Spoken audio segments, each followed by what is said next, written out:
जय श्री श्याम भक्तजनों। कार्तिक मास की सभी भक्तजनों को हार्दिक शुभकामनाएं। वैसे तो कार्तिक मास में कई कहानियां कही जाती है। आज हम आपको एक सीता माता की कहानी सुनाने जा रहे हैं। सीता माता की नितनेम की कहानी। वैसे तो नितनेम बाबा की कई कहानियां हैं, पर उसमें से एक नितनेम बाबा सीता माता की कहानी भी प्रचलित है, जो मैं आपको इस वीडियो में बताने जा रही हूँ।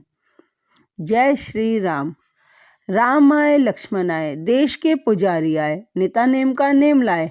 आओ राम बैठो राम, माखन मिश्री खाओ राम, दूध बताशा पियो राम, सूत के पल का पोटो राम, शाल दुशाला ओढ़ो राम, राम सवारे सबके काम, खाली घर भंडार भरेंगे, सबका बेड़ा पार करेंगे। जय राम श्री राम, जय जय राम। सीता माता कहानी कहा करती थी, श्री राम सुना करते थे।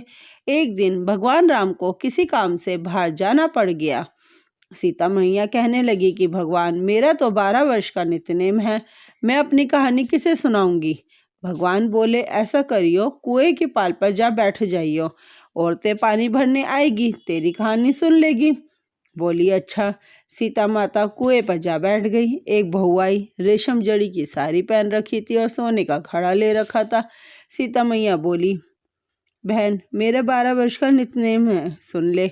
बहू बोली, मैं तेरा 12 वर्ष का नित्यनेम सुनूंगी तो मुझे देर हो जाएगी, घर में सास लड़ेगी, कहानी नहीं सुनी। घर आई, देखा तो रेशम जड़ी की साड़ी फट गई, सोने का घड़ा मिट्टी का हो गया। सासू बोली, बहू किसका दोष सिर ले आई। बहू बोली, सासू जी दोष क्या, एक कुएं पर एक औरत बैठी हुई थी, वो कह रही थी मेरी कहानी सुन ले, मैंने नहीं सुनी तो ऐसा हो गया। अगले दिन सास वही साड़ी पहनकर गई और घड़ा ले गई। सीता माता बैठी पाई, उन्होंने कहा, मेरी कहानी सुन ले बहन। सास बोली, कहानी एक बार छोड़ 4 बार सुनूंगी। राम आए लक्ष्मण आए, देश के पुजारी आए, निता नेम का नेम लाए। आओ राम बैठो राम, तपी रसोई जियो राम, माखन मिश्री खाओ राम, दूध बताशा पियो राम, सूत के पल का पोटो राम, शाल दुशाला पोटो राम, शाल दुशाला ओढ़ो राम, जब बोलूं तब राम ही राम, राम संवारे सबके काम, खाली घर भंडार भरेंगे, सबके बेड़ा पार करेंगे। श्री राम, जय जय राम।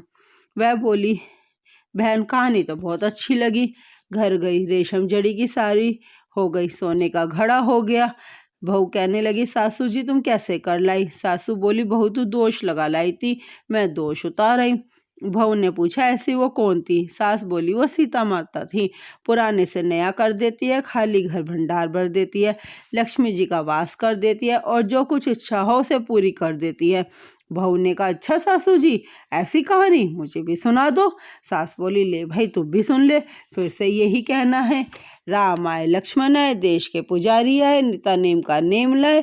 आओ राम बैठो राम, माखन मिश्री खाओ राम, दूध बताशा पियो राम, सूत के पल का पोटो राम, शाल दुशाला ओढ़ो राम, राम संवारे सबके काम, खाली घर भंडार भरेंगे, सबका बेड़ा पार करेंगे। जय राम श्री राम, जय जय राम। बहू कहने लगी, सासू जी कहानी तो बहुत अच्छी है। सासू बोली, रोज क्या कर लिया करेंगे। अब सासू बहू नहाती, पूजा पाठ करती, नित्यनेम की सीता माता की कहानी कहती। एक दिन उनकी पड़ोसन आई, बहन जरा आँच दे दे। वह कहने लगे, अभी हमने आँच नहीं जलाई। वह बोली, तुम 4 बजे से उठकर क्या कर रही हो। वह दोनों बोली, हम नहाए धोए, पूजा पाठ करी, सीता माता की कहानी गई। वह बोली, इससे क्या होता है। बोली, सीता माता की कहानी कहने से अटूट भंडार भरते हैं, सारे कार्य सिद्ध हो जाते हैं। पड़ोसन बोली, बहन ऐसी कहानी तो मुझे भी सुना दे। वह बोली, ले भाई तू भी सुन ले। राम आए लक्ष्मण आए, देश के पुजारी आए, निता नेम का नेम लाए। आओ राम बैठो राम, तपी रसोई जियो राम, माखन मिश्री खाओ राम, दूध बताशा पियो राम, सूत के पल का मोठो राम, शाल दुशाला पोठो राम, शाल दुशाला ओढ़ो राम, शाल दुशाला ओढ़ो राम, जब बोलूं तब राम ही राम, राम संवारे सबके काम, खाली घर भंडार भरेंगे, सबका बेड़ा पार करेंगे। श्री राम, जय जय राम। पड़ोसन कहने लगी, बहन कहानी तो मुझे बहुत अच्छी लगी। अब वह पड़ोसन भी नित्यनेम सीता माता की कहानी कहने लगी। सीता माता ने उसके भी भंडार भर दिए। हे मेरी सीता माता, जैसे उन सब के भंडार भरे, मेरे भी भरियो। लक्ष्मी का वास हो, अन्नपूर्णा का वास हो। बोलो सीता माता की जय। जय श्री राम, जय श्री राम।